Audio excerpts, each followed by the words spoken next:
आप सभी वैष्णव जनों के चरणों में दंडवत प्रणाम। हरे कृष्ण। हरे श्री कृष्ण उद्धव संवाद के रूप में उद्धव गीता के माध्यम से हम लोग श्रीमद् भागवतम कथा अमृत का पान कर रहे हैं। हाँ, मंगलाचरण में भूल गया, मंगलाचरण पहले कर लेते हैं।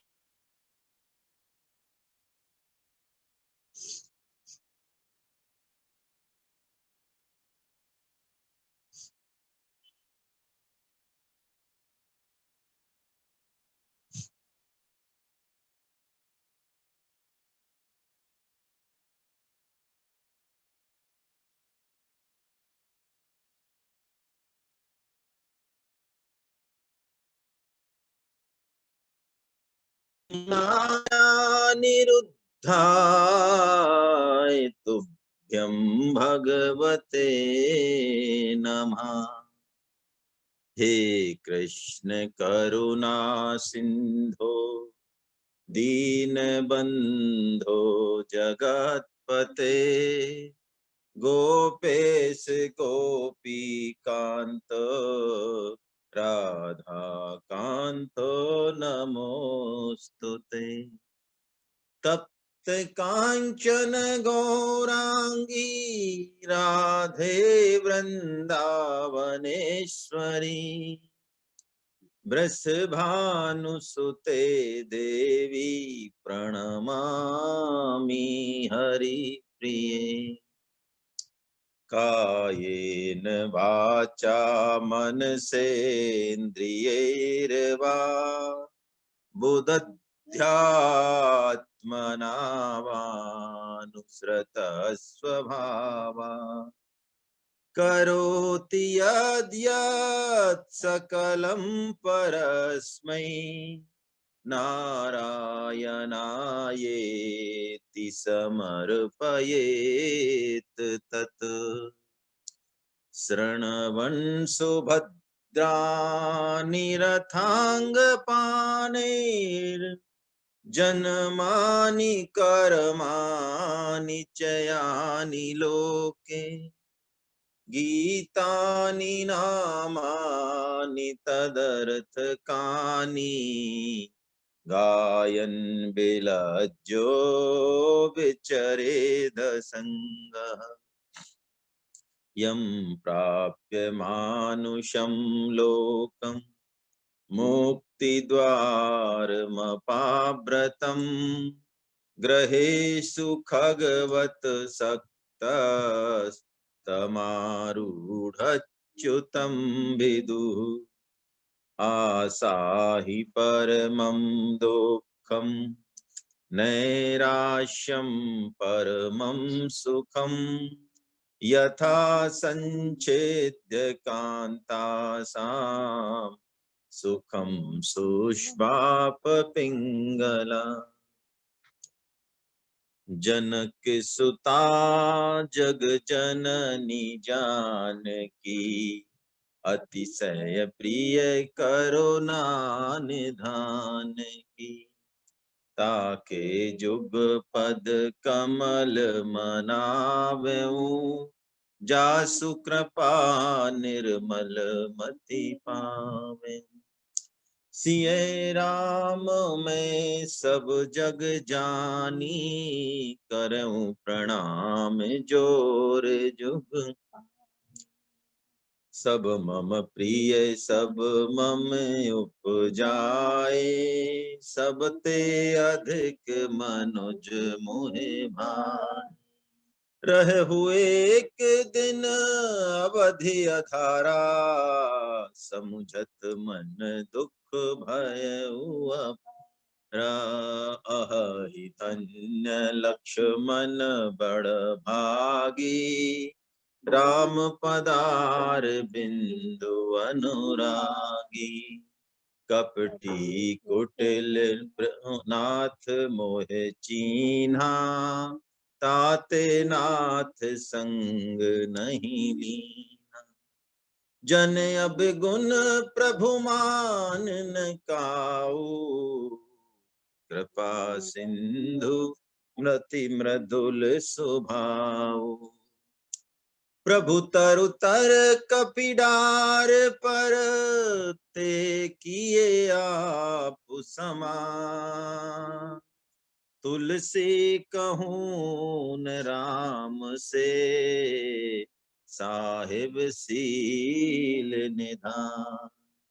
सब कर मांगूं एक फलो, राम चरण रति हो। इनके मन मंदिर बसई, सिय रघुनंदन दो। बोलो बांके बिहारी लाल की जय। जनक सुता जग जननी जानकी, है ना। ये जो दो चौपाइयां है ना, ये मानस गायत्री है। गायत्री भी कई तरह की हैं। दो काम, यदि किसी को निर्मल बुद्धि चाहिए या लौकिक बुद्धि भी चाहिए, बच्चे कंपटीशन की तैयारी कर रहे हैं, एग्जाम की तैयारी कर रहे हैं, तो इन दो चौपाइयों को उनको जरूर बुलवाना चाहिए, है ना। ये निर्मल बुद्धि देती हैं। ये जनक सुता जग जननी जानकी, अतिशय प्रिय करुणा निधान की, ताते जुगपद कमल मनावे, है ना। तासु कृपा निर्मल मति पावे। जरूर जो है ये शास्त्र में, शास्त्र को पढ़ने से पहले भी ये दो चौपाइयां हमें धारण करनी चाहिए, जिससे शास्त्र अपने आप को प्रकट करे, है ना। और आरोग्य के दाता, ज्ञान के दाता भगवान सूर्य भी हैं। कलयुग में अभी ये प्रत्यक्ष देवता हैं। तो ऐसा आप माने कि यदि कोई ब्रह्म मुहूर्त में या कम से कम सूर्योदय से पहले उठ के और भगवान सूर्य को अर्घ देता है, एक मंत्र भी बोलता है उसके साथ, है ना, तो भगवान सूर्य हमें आरोग्य देंगे। ये बिल्कुल पक्की बात है ना। जिस वायरस से वैज्ञानिक भी नहीं लड़ पा रहे हैं अच्छे तरीके से, तो भगवान सूर्य जो है उस आरोग्य को और ज्ञान भी देते हैं और आरोग्य भी देते हैं। तो हम भगवान सूर्य की भी उपासना, ये प्रत्यक्ष देवता है, कर सकते हैं। उद्धव गीता में ये अभी ग्रुप पर शेयर कर दूंगा, ठीक है। मैंने किया हुआ है वैसे ग्रुप पे शेयर, ये मंगलाचरण में किया हुआ है, और आपको ये रामचरितमानस में ये चौपाइयां मिल जाएंगी, है ना। अब हम कल का प्रश्न लेते हैं जो उद्धव जी ने भगवान से पूछा। पहले तो भगवान श्री कृष्ण सत्संग की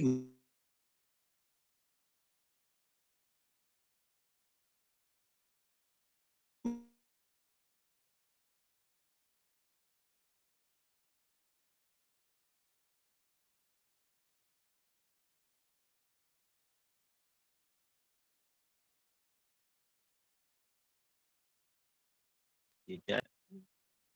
हाँ, सत्संग से ही उनको जो मिला है वो सब कुछ सत्संग से ही मिला है। तो सत्संग की ऐसी बात बताकर भगवान कहते हैं कि सत्संग और भक्ति, इन दो के अलावा तीसरा कोई उपाय नहीं है। और फिर भगवान उद्धव जी को वो परम रहस्यमयी बात बता देते हैं अपनी तरफ से, जो भगवान गीता में अर्जुन को भी बिल्कुल लास्ट में बताते हैं। देखिए, गीता में एक विहंगम दृष्टि हम डालें एक साथ, तीनों योग से पहले भी कोई योग है। आप इसको देखें अच्छे से। ज्ञान कर्म भक्ति की बात तो बहुत बाद की है, तीनों योगों से पहले भी कोई योग है। क्या योग है? जिस योग से भगवत गीता प्रकट हुई, नहीं तो कोई जरूरत नहीं थी, कोई ऐसे चांस नहीं थे। ना भगवान उस रथ को खड़ा करते वहां पे और सिर्फ इतना सा कहते, उवाच पार्थ पश्येतान कुरुनिति। अरे अर्जुन, पार्थ, तू जरा इनको देख तो सही। 1.25 में जो बोलते हैं भगवान, ये कृपा योग है भगवान का। ये कृपा योग है, बिना कृपा के कुछ भी घटता ही नहीं है। ये गीता अपने आप में, इसको विहंगम दृष्टि से हम देखें तो कह रही है। उस कृपा के बाद फिर अर्जुन शरण होते हैं भगवान के, जैसे भी होते हैं। आधे मन से होते हैं, अधूरे से होते हैं, कच्चे होते हैं, अच्छे होते हैं, शरण होते हैं भगवान। यानी कि फिर शरणागति योग है, उसके बाद फिर ज्ञान योग है, क्योंकि बिना ज्ञान के आगे हम बढ़ ही नहीं पाएंगे। सबसे पहले भगवान ज्ञान कहते हैं। लेकिन आप देखिए मजे की बात, आज मैं अपने मन के भाव बता रहा हूं आपको, इसको आप चाहें तो कोई ग्रहण नहीं भी करना चाहे तो ऐसा हो सकता है। भगवान पहले अध्याय का नाम अर्जुन विषाद योग, दूसरे का नाम सांख्य योग रखते हैं, उसमें कर्म योग नहीं रखते, उसका नाम कर्म योग आगे जाके रखेंगे। यानी सबसे पहले ज्ञान योग, और ज्ञान योग सधेगा नहीं कर्म योग के बिना, इसलिए उसमें कर्म योग का भी विवरण भगवान कहते हैं दूसरे में। तो भगवान क्या सीक्वेंस रखते हैं? कृपा योग, शरणागति योग, फिर ज्ञान, कर्म और भक्ति। यही सीक्वेंस भगवान का भागवतम में बड़े मजे की बात है। और अंत में इन सबको योग को कहने के बाद फिर भगवान की शरणागति योग ही है, प्रेम योग ही है। उसी भाव को मानो, उस परम गुह्यतम भाव को भगवान ने यहाँ कह दिया कि हे उद्धव, तुम तो सब छोड़ दो, विधि निषेध प्रवृत्ति निवृत्ति सब छोड़ दो और केवल एक मेरे ही शरण में आ जाओ, बस। तो उद्धव जी ने बड़ा जबरदस्त प्रश्न किया, जिसपे हमने कल चर्चा की थोड़ी सी, आज उस पर डिटेल चर्चा करेंगे। उद्धव जी ने कहा, महाराज बात तो आपने बहुत बहुत ही सर्वोच्च कोटि की कह दी, लेकिन मेरे मन का संदेह नहीं मिट रहा है। स्वधर्म पालन पर भी आपका इतना जोर है कि उसके बिना आप कहते हो कि स्वधर्म पालन, वर्णाश्रम धर्म और ये सब तो बहुत जरूरी है, तो मैं वो करूं या सब कुछ छोड़ के आपके पास आ जाऊं? ये मेरे मन का संदेह आप अवश्य मिटाइए।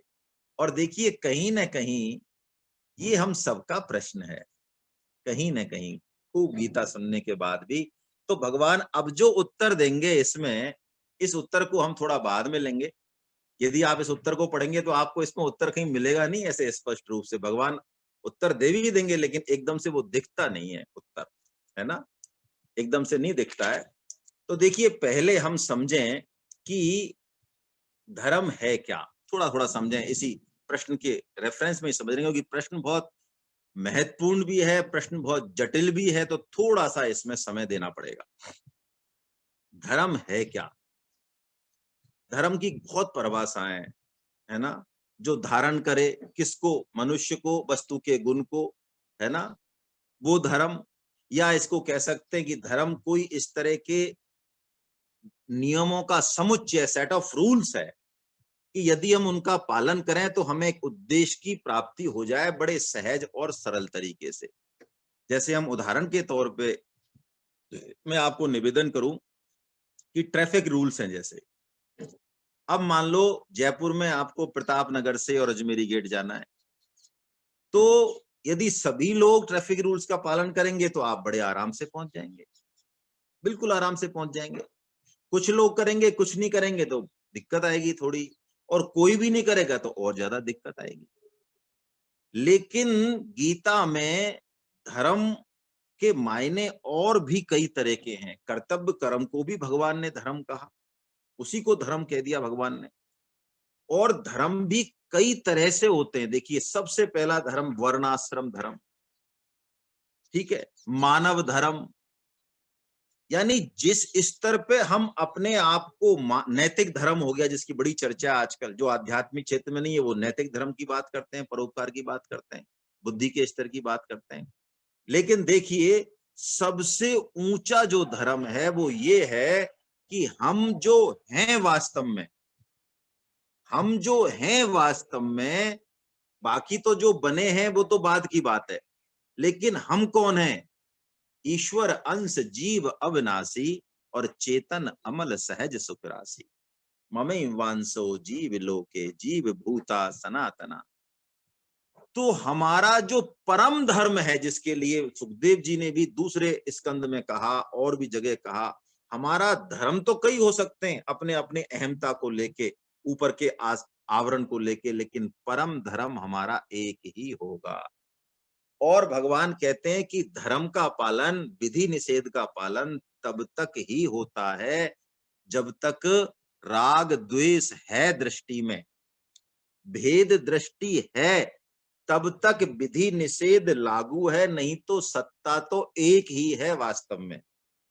जैसे बिजली एक है या दो है? बिजली जो है, बिजली जो पावर है वो एक है कि दो है? जैसे अग्नि तत्व भी है वो, ऐसा मान लें हम। तो अब बिजली से आग लगेगी, हीटर जलेगा, ठंडक होगी, वेंटिलेटर चलेगा, क्या होगा वो भेद अलग है, लेकिन सबके मूल में तत्व एक ही है। ऐसे ही हम समझें, काम सब हमें अलग अलग ही करना। जब ऊपर से तो जैसे कि उत्तम खाना है तो मुंह से खाएंगे, गंध लेनी है तो नाक से लेंगे, है ना। सभी देवता है वो भी भगवान के स्वरूप है, उनका भी भगवत स्वरूप मान के हम पूजा अर्चना जो भी करेंगे। लेकिन भगवान जो यहाँ कहना चाह रहे हैं वो ये कह रहे हैं कि परम धर्म तो सबका एक है। पेड़ की जड़ में यदि सिंचन कर दिया तो स्वतः ही पूरे पेड़ को सिंचन हो जाएगा। इस तत्व को समझकर फिर फूल पत्ती तना सबसे व्यवहार कर, सबका सदुपयोग कर, उसमें कोई समस्या नहीं है। लेकिन देखिए, इसका मतलब ये नहीं है कि हम अपना कर्तव्य कर्म छोड़ दें, वर्णाश्रम धर्म छोड़ दें। क्योंकि भगवान एक तुलसीदास जी महाराज हमको बहुत चेता रहे हैं, उस बात को हम पहले पकड़ लें अच्छे से। क्योंकि ये परम धर्म की बात है ना, जो भगवान कह रहे हैं, ये बहुत ऊंची स्थिति है। ये 18.66 भी है, ये बहुत ऊंची स्थिति है। अंतिम शरणागति है ये। अंतिम शरणागति मतलब क्या? यंत्री का यंत्र बन जाना। जैसे कि भाई जी थे, परम श्रद्धेय हनुमान प्रसाद जी पोद्दार साहब, जो कहते हैं कि राधा और वृंदावन उनके राधा और कृष्ण दोनों उनके हृदय में जो है क्रीड़ा करते थे 24 घंटे। उनका जो हृदय था वो सचल वृंदावन कहा है उसको। तो शरणागति, अंतिम शरणागति क्या है? प्रभु के हाथों का खिलौना बन जाना। आपने बचपन में गेम देखा होगा, एक आजकल तो बंद हो गए ये, है, वो आता था जादूगर। तो वो किसी को बुलाता था और उसके पास एक जमूरा होता था, जमूरा। देखा है आपने? जमूरा। हाँ। तो वो जमूरा, वो जैसे जमूरे को कोई लेना देना नहीं, वो कहेगी लेट जा, गर्दन काट दी उसकी, जमूरे को कोई लेना देना नहीं। जमूरे का क्या काम है? जो जादूगर का जो उद्देश्य है वो कैसे पूरा हो, इसी में उसका जमूरा पना है। इस स्थिति पे पहुंचना, जमूरा बन जाना भगवान का।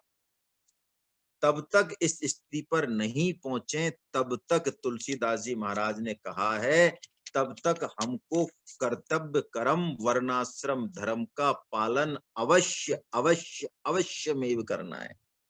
सीधा जो है अंतिम शरणागति की बात पर नहीं पहुंच जाना है। यदि हमने ऐसा किया तो हमारा पतन हो जाएगा। तुलसीदास जी महाराज कहते हैं, ब्रह्म ज्ञान उपजो नहीं और कर्म दिए छिटकाए, और तुलसी ऐसी आत्मा सहज नरक में जाए। हम क्या परम धर्म पहुंचेंगे, क्या परम प्रेम पे पहुंचेंगे? हमारे राग द्वेष खत्म नहीं हुए, हमारी कामना खत्म नहीं हुई, और हम सीधा, इसीलिए भगवान ने सिर्फ और सिर्फ एक ही श्लोक पर गीता में चेक लगाया है और कहीं नहीं लगाया। हम लोग उसको गलत समझ बैठते थे। परम श्रद्धेय स्वामी जी और सेठ जी महाराज कहते हैं, कई लोग पूछते हैं कि साहब मना कर दिया भगवान ने, गीता का हम प्रचार हम चाहते तो पूरी दुनिया को कर देते, लेकिन वो क्या मना कर दिया कृष्ण भगवान ने? उन्होंने कह दिया, इदम न तपस्का है न भक्ता है न कदाचना, इसलिए हम नहीं करते। हाँ, चाहते भगवान कह देते तो फिर देखो आप, फिर छोड़ते क्या हम किसी को? फिर नहीं छोड़ते, मना कर दिया। अरे ये चेक कहाँ लगाया भगवान ने? 18.67 में लगाया, जब उन्होंने अपने हृदय की परम से परम गुप्त बात जब कही, उस तुरंत बंद कर दिया उसको कहते ही, अर्जुन इस बात को मत कह देना तू किसी से भी, तेरे को भी मैंने अंत में कहा है, हर कोई इसका योग्य नहीं है। क्यों? इस बात को कोई समझ ही नहीं पाएगा। कि सब कुछ छोड़ दो, भगवान के उस पे चले जाओ, इसको कोई समझ नहीं पाएगा, लोग अकर्मण्य हो जाएंगे, है ना, आलसी हो जाएंगे और उसका दोष तेरे को लगेगा। इसलिए सुखदेव जी महाराज भी कहते हैं, आगे कहेंगे, भगवान श्री कृष्ण ही कहेंगे, इसी उद्धव गीता में भी कहेंगे, सुखदेव जी ने भी पहले कहा कि तावत कर्माणि कुर्वीत न निर्विद्येत यावता। हे उद्धव, तावत कर्माणि कुर्वीत, तू तब तक कर्म कर जब तक तेरे अंदर से वैराग्य प्रकट नहीं हो जाए। मत कथा श्रवणादो वा श्रद्धा यावन न जायते। मेरी कथा श्रवण सत्संग में, मेरे नाम रूप गुण में जब तक तेरे हृदय से अंदर से श्रद्धा पैदा नहीं हो जाए, तब तक तू कर्म कर, विधि निषेध का पालन कर, धर्म अधर्म का भी विचार कर, वर्णाश्रम धर्म का भी विचार कर, प्रतिमा पूजन भी कर, भगवान की सेवा पूजा कर, विभूति योग को सामने रख के, जो भी देवता हैं, सूरज भगवान है, पितृ हैं हमारे और कुछ हैं, उन सब का जो भी हमारे बना हुआ है, जब तक भोगों में अत्यंत वैराग्य नहीं हो जाए तब तक, क्योंकि ये नहीं तो ये समझ में आएगा नहीं, क्योंकि तू पूजा तो मेरी ही कर रहा है। अब ये बताएंगे भगवान इस चीज में, लेकिन ये किस तरह का योग बता रहे हैं भगवान। एक बहुत ही प्यारी तुलसीदास जी के जीवन की घटना है, मैं आपसे शेयर करना चाहूंगा, क्योंकि बड़ा इंपॉर्टेंट ये प्रकरण है, वृत्तांत है। तुलसीदास जी ने वर्णन किया है मानस में, आप देखेंगे उन्होंने राम सरोवर का वर्णन किया है। आहा, भगवान के कृपा का सरोवर है, उसके 3 घाट तो ये हो गए, कर्म ज्ञान और भक्ति, 3 ही घाट हैं उसमें, पूरी रामचरितमानस में 3 ही घाट हैं, आप देख लें। कर्म घाट जो है, भरद्वाज जी याज्ञवल्क्य की कथा चल रही है ना, तो भरद्वाज जी और याज्ञवल्क्य की कथा, यानी कर्म घाट का क्या काम है, कर्म योग का क्या काम है। कर्म से, निष्काम कर्म से हमारा अंतःकरण शुद्ध होता है, चित्त की शुद्धि होती है। दूसरा घाट जो है ज्ञान घाट है, ज्ञानियों के भी परम ज्ञानी गुरु तत्व भगवान शंकर और माता उमा भवानी शंकर का संवाद चल रहा है, वो ज्ञान घाट है। तो ज्ञान क्या करता है, अपने बारे में, आत्म स्वरूप के बारे में, भगवान कैसे हैं, भगवान के तत्व के बारे में जो है बताता है, ये ज्ञान घाट है। और भक्ति घाट, काकभूषुंड जी और गरुड़ जी का संवाद भी चल रहा है मानस में। तो भक्ति घाट तो भगवान से प्रेम करना बताता है। तो तुलसीदास जी से पूछा कि महाराज, आपने एक दोहे में ऐसा लिखा कि इस राम सरोवर के 4 घाट हैं, तो ये 3 ही घाट बताए सब जगह, तो हमने इतने शास्त्र टटोले, ये चौथा घाट आपने क्यों बनाया। सुठी सुंदर संवाद बर बिरचे बुद्धि विचार। मैं अब इसके हिंदी अर्थ किया करूंगा थोड़ा सा भाई, कुछ साधकों को हिंदी समझ में नहीं आती, और कम से कम मानस के शब्द जो है ना, वो तो और भी समझ में नहीं आते, तो मैं समझ सकता हूँ, फिर भी वो लगातार जो है भगवत कथा का श्रवण कर रहे हैं, तो ये तो भगवान की विशेष कृपा है। सुठी सुंदर संवाद बर, यानी श्रेष्ठ, यानी इतने अच्छे अच्छे जो है आपने बुद्धि से विचार के, है ना, ये सारे घाट बनाए। और ते ही एहि पावन सुभग सर घाट मनोहर 4। तो आपने 4 घाट क्यों बनाए इस राम सरोवर के, 3 ही घाटों से काम चल जाना चाहिए था महाराज, ये 4 घाट बनाए, ये चौथा घाट बनाने की आपको जरूरत क्या पड़ी, ये तुलसीदास जी से किसी ने पूछा। इसी वृत्तांत से रिलेटेड है, इसको जरा ग्रहण कीजिएगा कि भगवान ने जो ये बात कही उद्धव जी को, ये किस लेवल की बात है। तो तुलसीदास जी ने कहा कि महाराज, मैं क्या बताऊं, दैन्य देखिए तुलसीदास जी महाराज का, कि मैं तीनों घाटों पे गया, लेकिन मुझे तीनों घाटों पे ही सदस्यता नहीं मिली है। आपको तीनों घाटों पे सदस्यता नहीं मिली, कि हाँ महाराज नहीं मिली। ऐसे कैसे, कि करमठ कठ मलिया कहें और ज्ञानी ज्ञान विहीन। कि महाराज मैं तुलसी लेके गया, काठ की माला, अरे तुलसी की माला थी, पर वहां पे जो कर्म योगी थे, कर्म योगी नहीं, जिनको भाई जी ने कहा है कि वो कर्म योगी नहीं है, वो जो है कर्म ठोक है। जो कर्म को प्रधानता देता है, योग को नहीं देता, वो कर्म योगी नहीं, वो कर्म ठोक है, जड़ है वो। तो उन्होंने कहा, वो जो तथा कथित कर्म योगी थे, उन्होंने कहा अरे ये काठ के माला से राम राम राम राम राम राम करने से क्या हुआ, कहां से आगे भगाओ इसको, कर्म करो, कर्म वर किच पावर, सारे समाज को बदल देंगे, सारी दुनिया को बदल देंगे। कि दुनिया किसने बनाई वो पता नहीं, वायरस किसने बनाया वो पता नहीं, इलाज क्या है वो पता नहीं, भाई बदल देंगे पूरी दुनिया को। तो कर मठ कठ मलिया कहे और ज्ञानी ज्ञान विहीन। फिर मैं ज्ञान घाट पे गया महाराज, तो उन्होंने कहा अरे देव वाणी है संस्कृत, जिसमें वेद पुराण उपनिषद लिखे गए, और तुम एक लोकल लैंग्वेज में तुमने जो है भाषा में लिख दिया है ना। क्या काम, आउट करो इनको यहां से, ऐसे आदमी को, हमारे क्या मामला है यहाँ। तो महाराज तो अरे तो ये तो चलो मान ली बात, लेकिन महाराज भक्ति पथ पे तो आपको फिर एंट्री मिल जानी चाहिए थी। वो तीसरे घाट में क्या दिक्कत आ गई आपको। अरे कि वहां तो क्या हुआ, वहां तो दिक्कत तो नहीं आई, लेकिन मैंने देखा वहां एक से एक ऊंचे ऊंचे भक्त जो है पछाड़ खा रहे हैं। तो मैंने सोचा भैया मेरा नंबर यहाँ कहाँ लगेगा, यहाँ तो ऐसे ऊंचे ऊंचे भक्त हैं नामधारी और भगवान के सेवक प्रेमधारी, और मैं तो अपने आप में, मेरा तो मैंने मन महसूस लिया। और तुलसी त्रिपथ बिहाय गो राम दुआरे दी। तो तुलसी जी कहते हैं मैं तो तीनों घाटों से आ गया भैया, मेरा कहीं पार पड़ी नहीं।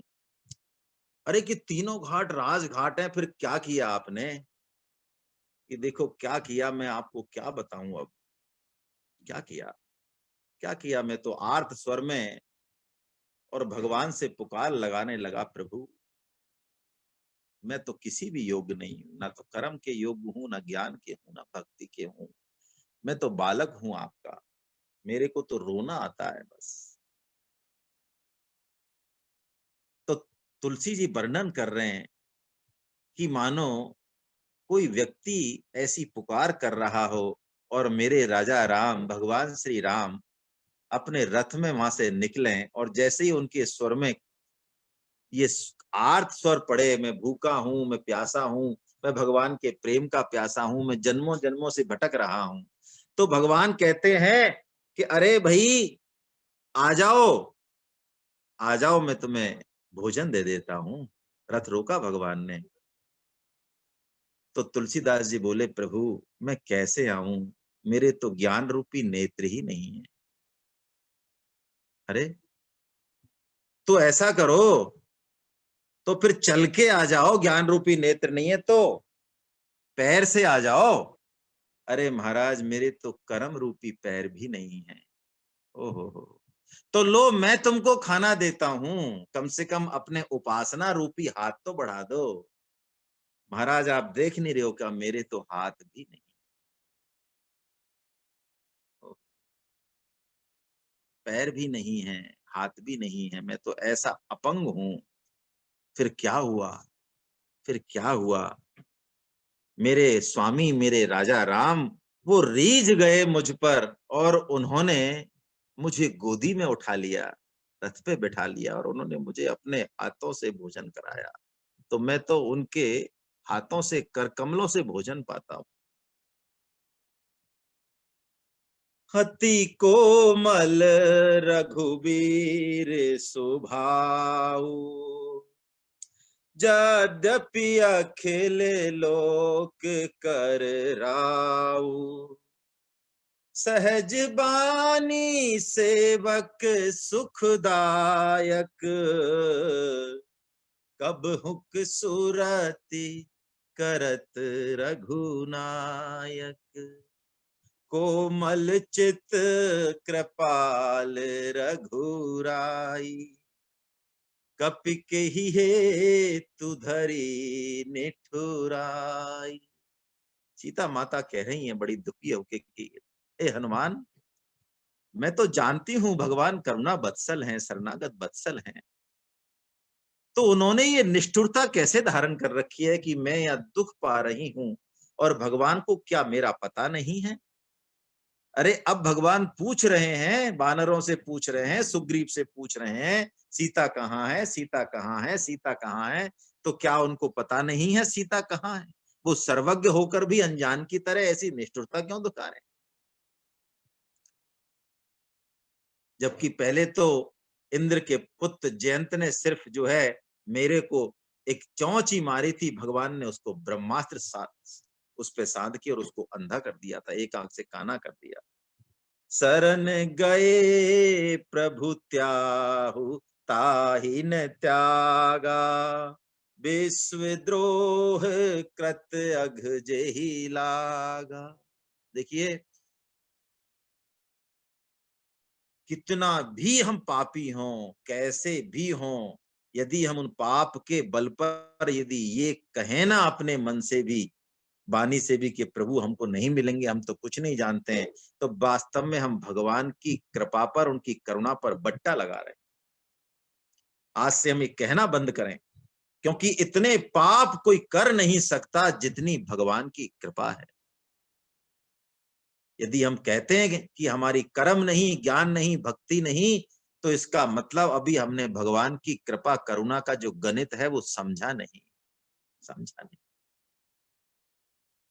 परम श्रद्धेय सेठ जी महाराज यही तो कहते थे कि हम कम से कम मेरी एक बात तो मान लो कि ये बिल्कुल मन में मत लाना कि हमारा अगला जन्म होगा। यदि तुमने ये मन में नहीं लाए तो सेठ जी गारंटी ले रहे हैं, भगवान के भक्त ले रहे हैं कि हम इसी जन्म में भगवत धाम, भगवान के प्रेम को प्राप्त होंगे। ऐसा वचन मैंने तो कहीं नहीं सुना। ये भक्त भगवान से भी बढ़ के होते हैं, भगवान की करुणा का मुक्त हस्त से ये दान देने वाले होते हैं। तो पूछा गया तुलसीदास जी महाराज से कि महाराज, कर्म योग के घाट पर तो जो राम सरोवर में जो अमृत भरा है राम कथा रूपी, उसमें तो स्वच्छता दी। कर्म कर्म घाट के, कर्म योग के जो घाट पर है उन्होंने तो स्वच्छता दी, उसमें स्वच्छ जल होना चाहिए ना। जल मधुर कब होगा? स्वच्छ हो, पहली गुण। दूसरा गुण ज्ञानियों ने दिया, गहराई हो, तभी तो अच्छा लगता है। जल उथला हो तो अच्छा नहीं है। तो दूसरा गुण गहराई है। और तीसरा और चौथा गुण भक्ति घाट वालों ने दिया कि ठीक है, स्वच्छ हो जल, गहरा हो, लेकिन शीतल तो हो, मधुर तो हो। भगवान की कथाएं शीतल और मधुर होती हैं। तो महाराज ये चार चीजें हो गई और राम, ये सरोवर का जल इतना बढ़िया हो गया, फिर आपने क्या दिया चौथे घाट पे बैठ के? तो तुलसीदास जी महाराज ने जो बात कही है, आ हा हा, बारी जाए उस पे हम सब। तुलसीदास जी महाराज ने कहा, भैया मेरे पास तो देने को कुछ है ही नहीं, मैंने तो इसलिए दिया नहीं, मैंने तो लिया है। क्या बात कर रहे हो आप महाराज? लिया आपने? कि हाँ मैंने तो लिया। प्रभु से कहा, प्रभु मेरे पास कुछ नहीं है, मेरे पास तो ये जितना भी चारित्रिक दोष है, ये मेरा जो हल्कापन है, हम कहते हैं ना बड़ा हल्का आदमी है भाई तू। तो महाराज देखो, ये चार गुण तो आपके पानी में हो गए, इस राम सरोवर में। स्वच्छ हो गया वो गहरा हो गया, वो शीतल हो गया, वो मधुर हो गया प्रभु। लेकिन वो पचने में भी तो सुपाच्य होना चाहिए ना।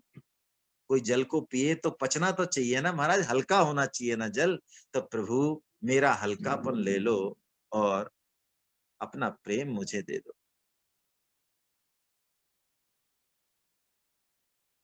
इस स्तर पे कोई है, उसके लिए ये श्लोक है। और भगवान इस स्तर पे हाथों हाथ लेके भी नहीं आए हमें। उद्धव जी को सत्संग की महिमा बताते बताते भगवान ने ये बात कह दी, इतनी दुर्लभ बात कह दी कि हे उद्धव, तुम भक्ति और सत्संग से इन दोनों को मत छोड़ना, और तुम चिंता मत करो, यदि मेरा आश्रय ले लिया तो फिर तुम्हें किसी धर्म अधर्म की भी चिंता करने की जरूरत नहीं है। मोक्षिष्यामि मां शुचा। हे अर्जुन, तू चिंता मत कर, पहले तो तेरे को पाप लगेगा नहीं, और लगेगा तो फिर तेरे को तो लगेगा ही नहीं। वो तो मेरे को लगेगा। तो करंट कितना भी बड़ा हो, यदि पृथ्वी को लगे तो लगता नहीं है ना। हमको तो लगता है, लेकिन पृथ्वी में चला जाए करंट तो पृथ्वी को नहीं लगता। तो ऐसी बढ़िया बात भगवान ने कही। तो ये इस एंगल से भगवान ने कहा कि उस परम धर्म में विधि निषेध फिर नहीं रहता, क्योंकि फिर राग और द्वेष नहीं रहता, फिर भेद दृष्टि नहीं रहती। इसलिए जब तक उस परम धर्म के आचरण पे हम नहीं जाए, तब तक स्वधर्म का पालन, वर्णाश्रम धर्म का पालन। आइए अब हम भगवान श्री कृष्ण जो उत्तर दे रहे हैं उसका थोड़ा श्रवण करते हैं। भगवान श्री कृष्ण ने कहा, इस उत्तर को सीधा सीधा हम नहीं समझ पाएंगे, इसको एक साथ जो भगवान बोले हैं उसको एज ए होल यदि पकड़ेंगे तो उत्तर निकल के आएगा, ऐसे नहीं निकल के आएगा। प्रिय उद्धव, जिस परमात्मा का परोक्ष रूप से वर्णन किया जाता है, वास्तव में वे साक्षात ही हैं, प्रत्यक्ष ही हैं, अपरोक्ष नहीं है। अपरोक्ष है वो, परोक्ष नहीं है, क्योंकि वे ही निखिल वस्तुओं को सत्ता, स्फूर्ति और जीवन दान देने वाले। अब देखिए, एक उदाहरण दे रहे हैं भगवान, बहुत ही प्यारा उदाहरण है और समझने लायक है कि हमारी मन बुद्धि इंद्रियों की जो ताकत है ना, उसके हिसाब से हमारे अनुभव शुरू होते हैं, वो वस्तु दिखनी शुरू होती है। क्या इससे पहले नहीं है? विचार करें इस पर अच्छे से। भगवान यहां उदाहरण दे रहे हैं वाणी का। 4 तरह की वाणी बताएंगे भगवान यहां। ये सबसे लास्ट है वैखरी वाणी, जो हम बोल रहे हैं ना, वैखरी जो शब्दों से है, ये वैखरी वाणी है। तो भगवान कह रहे हैं, पहले पहले भगवान की वाणी पढ़ ले कि सबसे पहले अनाहत रूप में, नाद स्वरूप में एक परावाणी होती है, वो केंद्र है, जैसे ओंकार। परावाणी के बाद फिर वो प्राण के साथ मूलाधार चक्र में जाती है, और उसके बाद मूलाधार चक्र में रहती है, उसके बाद उठती है, वहां से नाभि में आती है, मणिपुर जिसे बोलते हैं, वहां आके वो पश्यंती रूप लेती है। पश्यंती से उठती है वो आके ऊपर कंठ देश में आती है, और तब उसको बोलते हैं मध्यमा। और कंठ से भी आके फिर वो मुख में आती है, अकार हीर्ष दर्घ जैसे हम बोलते हैं, फिर उसको बोलते हैं बैखरी वाणी।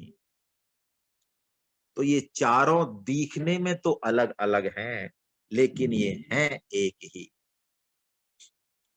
बाग बैखरी शब्द झरी, शास्त्र व्याख्यान कौशलम, वैदुष्य विदुषाम तदवद भुक्तये न तु मुक्तये। बहुत प्यारा श्लोक है ये, अभी यहाँ नहीं दिया हुआ, मैंने कहीं और दिया है, लेकिन इसको हम समझें थोड़ा। हम वैखरी पे चलें और मध्यमा पे चलें, प्राय इसी पे ही चलते हैं हम। तो भगवान कह रहे हैं कि वाणी कुशलता आ सकती है, बड़े विद्वान हो सकते हैं, हजारों लोगों के बीच में हम पुज सकते हैं, मान बड़ाई हो सकती है, लेकिन जब तक इसका मूल नहीं पकड़ा हमने, कौन सा परावाणी जो है, नाद अनाहत नाद जो है, वो वहीं से आ रही है, मूल उसका वही है। फूल पत्तियों में ही रह गए, मान बड़ाई में ही, और जड़ पे ध्यान नहीं दिया, तो बात बनेगी नहीं। मूल वही है, वहीं से आ रहा है। और जो इस मूल पर पहुंच जाता है, देखो, वैखरी मतलब वाचिक, शुरुआत तो इसी से करनी है। जैसे नाम जप करते हैं ना, मैं आपको निवेदन करूं थोड़ा समझाने के लिए, तो हमेशा बोल के ही करना चाहिए। एलकेजी है ये। हरे कृष्ण कृष्ण कृष्ण हरे हरे, हरे राम राम राम हरे हरे, हरे कृष्ण कृष्ण कृष्ण हरे हरे, हरे राम राम राम हरे हरे, कृष्ण कृष्ण कृष्ण हरे हरे, हरे राम राम राम हरे हरे, हरे कृष्ण कृष्ण कृष्ण हरे हरे, हरे राम राम राम हरे हरे। मुंह से बोलना है, कानों से सुनना है, और मन से भगवान की किसी लीला का चिंतन करना है। जब तक ये त्रिकोण नहीं बनाएंगे, तब तक मन कब्जे में नहीं आएगा। एक भी कोना खाली रखा, एक भी, मन उसी कोने से निकल जाएगा। तो बैखरी वाचिक, ये वाचिक जप है, स्वामी जी ने कहा। इसके बाद मध्यमा, जो भगवान कह रहे हैं कंठ से, ये उपांशु जप कहा स्वामी जी महाराज ने शास्त्रों में। इसको उपांशु यानी कंठ से बोलेगा और जीभ इतना ही उच्चारण करेगी कि बगल वाले को सुनाई ना दे। हमें तो सुनाई देगा, हमारे कान को, तो बगल वाले को सुनाई नहीं देगा, इतना क्षीण स्वर होगा। और तीसरा पश्यंती, ये मनोमय रूप है वाणी का, यानी अब जीव खत्म, कंठ भी नहीं, अब उच्चारण हो रहा है, मन ही उच्चारण कर रहा है और मन ही देख रहा है, पश्यंती, और मन ही सुन रहा है। अब इंद्रियों से भी आगे मन पे हम पहुंचे। वाचिक जप से 10 गुना लाभदायक उपांशु जप होता है। उपांशु जप से 10 गुना लाभदायक मानसिक जप होता है, जैसे पश्यंती जप बोला भगवान ने यहाँ। इसमें जिब्या नहीं है, जिब्या बिल्कुल, जिब्या का कोई काम नहीं है, लेकिन ऐसी गणित समझ के और सीधा पीएचडी में एडमिशन लेने की इच्छा करती है हमारी तो। हाँ, अब एलकेजी वेलकेजी में क्यों कौन रहे भाई, एलकेजी में तो रहे, अब सरोज मिश्रा साहब रहे, पल्लवी मैडम रहे, महावीर जी रहे, हम तो पीएचडी में जाते हैं सीधे। शुरुआत एलकेजी से ही होगी, स्वतः ही वैखरी होते होते जब अपने आप कभी कभी उपांशु में जाने लगेगा, फिर धीरे धीरे उपांशु से मानसिक में आने लगेगा, और मानसिक से भी फिर तीनों ही चलेंगे। ऐसा नहीं कि मानसिक वाला सिर्फ मानसिक ही मानसिक करता हो, नहीं, तीनों ही करता है। लेकिन तीनों करते करते जो भगवान मूल बता रहे हैं, जड़ बता रहे हैं, वो परा, परा, जिसको कहा भगवान ने परावाणी, अनाहत नाद। अब यहाँ शब्द नहीं है, अब यहाँ मंत्र है, अब नाम नहीं है, अब मंत्र है। वो जपई न जपावे और आप ते आवे। आहा, अब देखिए जप जो है ना, करना नहीं पड़ता, क्योंकि वो हमारा स्वरूप है, आत्म स्वरूप है। वो जप तो हो रहा है अंदर। वो अनाहत नाद एक क्षण के लिए भी बंद होता ही नहीं है, पूरी सृष्टि ही उससे निकली है। वो ध्वनि, वो नाद, वो ओंकार का ध्वनि एक बार उससे साम्य हो जाए हमारा, फिर हमें जप नहीं करना पड़ता, फिर जप स्वतः होता है। अरे जप मरे अजपा मरे और अनहद हु मर जाए, और सुरति समानी शब्द में ताहे काल नहीं खाए। देखिए कबीर जी कहते हैं, इस स्थिति में आने के बाद कोई भी काल की एंट्री हो नहीं सकती जीवात्मा के पास। इसके मायने गलत मत समझ लेना कि वो शरीर उसका चलता रहेगा, शरीर तो नष्ट होने वाला है, लेकिन वो काल से परा चला गया, यानी श्रुति, यानी जितनी भी मन की वृत्तियां है ना, वो सब एक ओंकार में लीन हो जाती हैं, है ना। जैसा कि मल्लुक जी कहते हैं, बड़ी प्यारी बात कहते हैं, यदि मल्लुक जी के इस दोहे को हम सुनेंगे ना, तो हमें लगेगा अरे भैया ये सही है, ये है गुरुदेव हमारे असली तो हैं। अजगर करे न चाकरी और पंछी करे न काम, और दास मलूक का कह गए भैया सबके। हाँ, ये एक मलूक जी जो है ना, ये सबसे बढ़िया है। ये पता नहीं क्या बताते रहते हैं, नाम जप करो, गीता पढ़ो, रजिस्ट्रेशन कराओ, लोगों के पास जाओ, मान अपमान सहो, ये क्या आलतू की फालतू की बात है। परमात्मा हमारे हृदय में घट रहे हैं, सब जगह परमात्मा है, हम भी परमात्मा ही है। हाँ, ऐसे ऐसे कुछ भी कुतर्क करके और जो है पतली गली से, लेकिन इसके मायने क्या हैं, देखिए क्या कह रहे हैं मल्लुक जी। माला जपून कर जपूं और जिभ्या जपून राम। क्या कह रहे हैं, माला जपून कर जपूं और जिभ्या जपून राम, और मेरो सुमिरन हरि करे और मैं पायो विश्राम। ये भक्त की स्थितियां हैं। इसी स्थिति की ओर भगवान इशारा कर रहे हैं कि अनहत नाद जो परा है वही वैखरी के रूप में आया है। उद्धव तुम इस बात को समझो। अभी काष्ठ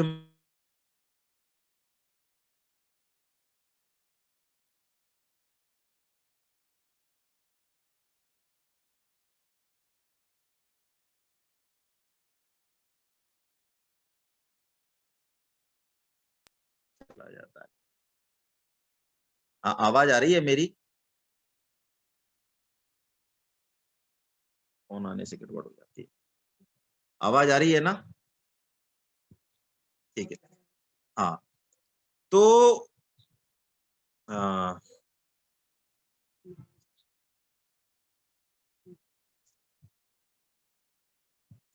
काष्ठ में अग्नि नहीं है ऐसा भेद बुद्धि वाले ही सोच सकते हैं। उद्धव, काष्ठ में अग्नि है तभी तो वो मंथन करने पर प्रकट होती है। ऐसे ही मैं ही शब्द ब्रह्म स्वरूप से परा अपश्यंती मध्यमा और वैखरी वाणी के रूप में प्रकट होता हूं। अर्जुन, मैं तुझे कहां तक कहूं उद्धव। भगवान बहुत प्यारी बात कह रहे हैं। जो भी कुछ तुझे मन बुद्धि इंद्रियों से भास रहा है, ये सारे गुण, छूना चलना, मन से संकल्प करना, बुद्धि से सोचना, अहंकार के द्वारा धारण करना, महत्त्व सतो रजो तमो गुण, समस्त कर्ता करण कर्म और इंद्रियां, ये सब मेरी ही अभिव्यक्तियां हैं। मूल में मैं एक ही हूं। जैसे एक बीज से वृक्ष पनपता है, बहुत अलग अलग तरह का। बीज का स्वाद और फल का स्वाद यदि मिलाएंगे तो कहीं बैठेगा नहीं तारतम्य। बैठेगा है? कहीं नहीं बैठेगा तारतम्य। किसी भी बीज का और उसका फल मिलाएंगे, फल का सब्जी का, तो तारतम्य नहीं बैठेगा।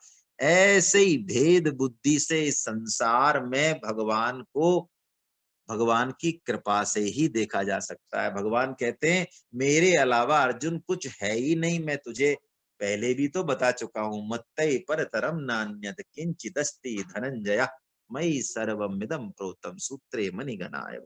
अर्जुन, जैसे मेरे बिना ये जगत रह ही नहीं सकता, ये जगत परमात्म स्वरूप ही है।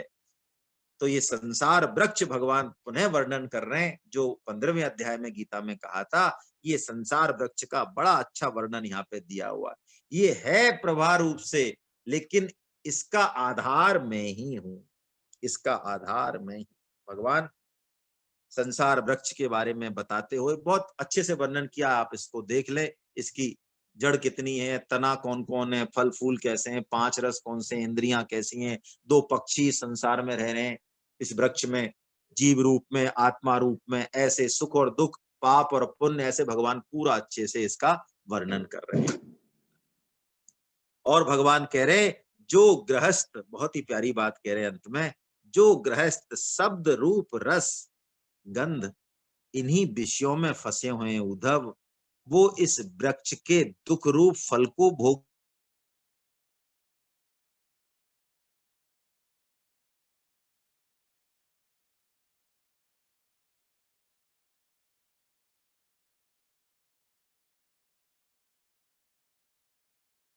है। छूट जाता है सिस्टम फोन आने पे। अब ये फोन ही फोन कर रहे हैं, फोन ही फोन कर रहे हैं। मानते नहीं है लोग।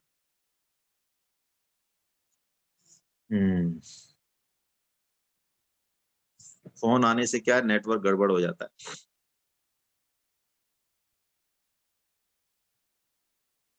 आ रही है आवाज? ठीक है। तो अर्जुन, जो विषयों में ही फंसे रहते हैं, इस परंपरा में पड़े रहते हैं, वो कहते हैं भगवान वो गीध के समान है। वो गीध के समान है।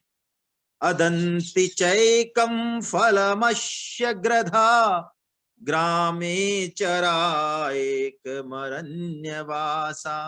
वो तो गीध है। और हंस कौन है, परमहंस कौन है? वो जो इस तत्व को जानते हैं और इस वृक्ष में राजहंस के रूप में रहते हैं, वो इसका सुख रूप फल भोगते हैं। ये जो मेरा अनेकों प्रकार का रूप है ये सब माया में है। जो इस बात को गुरुओं के द्वारा जान लेता है वही वास्तव में समस्त वेदों का रहस्य समझता है। मायामयम वेद स वेद वेदम, भगवान यहाँ बोलते हैं, जैसा गीता में बोला लगभग लगभग ऐसे ही। और इस संसार वृक्ष को अब कैसे काटा जाए और इस बात को कैसे समझा जाए, भगवान ने मां क्या कहा था गीता में 15.3 में, असंगता रूपी शस्त्र से। यहाँ भी भगवान ऐसी ही बात कह रहे हैं, कुछ शब्दों को भगवान ने कुछ बदला है। क्या बदला है? उद्धव, तुम इसी प्रकार गुरुदेव की उपासना रूप अनन्य भक्ति के द्वारा अपने ज्ञान की कुल्हाड़ी तीखी कर लो, फिर धैर्य और सावधानी से जीव भाव को काट डालो। है ना? देखिए भगवान ने अज्ञान के छेदन की बात चौथे अध्याय में भी की, अंत में की बिल्कुल मेरे ख्याल से। क्या कहा भगवान ने वहां पे? तस्मादज्ञान संभूतम हृतिस्थम ज्ञानासिनात्मना। अर्जुन, इस अज्ञान को तेरे हृदय में जो ज्ञान रूपी तलवार है, छित्त्वैनम संशयम योगम आतिष्ठोत्तिष्ठ भारता। तू छेदन कर दे, काट दे इस अज्ञान को और तू अपने उस स्वरूप में स्थित हो जा। बस यही बात यहाँ पे भगवान कह रहे हैं कि तुम फिर अपने अखंड स्वरूप में ही उद्धव अपने स्थित हो जाओ उस परमात्म स्वरूप होकर, क्योंकि तुम वास्तव में परमात्म रूप ही तो हो, रूप ही तो हो। हरे कृष्णा हरे कृष्णा हरे कृष्णा हरे कृष्णा हरे कृष्णा हरे। आज का ये प्रसंग ऐसा था कि मैंने कहा इसमें थोड़ा समय लें, और कल से मंगलाचरण भी बदल रहा है। कल आपको नया मंगलाचरण भेज दिया जाएगा, है ना, क्योंकि 11वें स्कंद का जो एक किताब थी वो यहाँ पूर्ण हो गई है। कल से नया मंगलाचरण लेंगे, वो मैं आपको, जिनके पास किताब है उनके पास तो है ही, बाकी सभी साधकों को मैं मंगलाचरण कल ग्रुप में भेज दूंगा। आप प्रिंट आउट ले लें, मंगलाचरण को अवश्य जो है आप गाया करें, है ना। अब मैं आपसे निवेदन करूंगा, किसी के भी मन में कोई बात हो तो अवश्य जो है चर्चा कर लें हम 5-7 मिनट। कोई भी नए साधक हैं वो झिझका नहीं करें, है ना। कोई मन में यदि बात हो तो पूछ सकते हैं। मैं नहीं बता पाऊंगा तो यहाँ बहुत सारे साधक हैं ऐसे, मैं ट्रांसफर कर दूंगा उनको, है ना। महावीर बंसल साहब कुछ कहना चाह रहे हैं। बंसल साहब जी सर।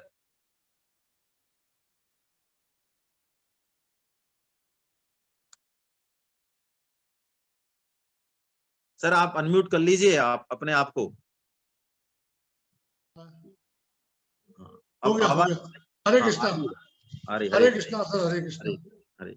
सर बस मेरे को तो जो आपने जो शुरुआत करी थी वही बात सबको निवेदन करनी थी कि भगवान की जो प्रसन्नता का कार्य है गीता प्रचार का, जी जी तो उसमें जो बात हुई सर, गुजराती में भी हम लोग क्लास शुरू करना चाह रहे हैं और उड़िया में भी थोड़ा सा प्रोग्राम है, तो अरे वाह। इसको जो है और रजिस्ट्रेशन लोग कराएं, इसके लिए लिंक सबके पास है ही, तो इस कार्य में अपने पूरी सामर्थ्य से लगे लोग। बस यही निवेदन करने की बात मैं कर रहा बहुत ही बढ़िया। देखिए ये असली काम तो रह ही जाता अभी, है ना।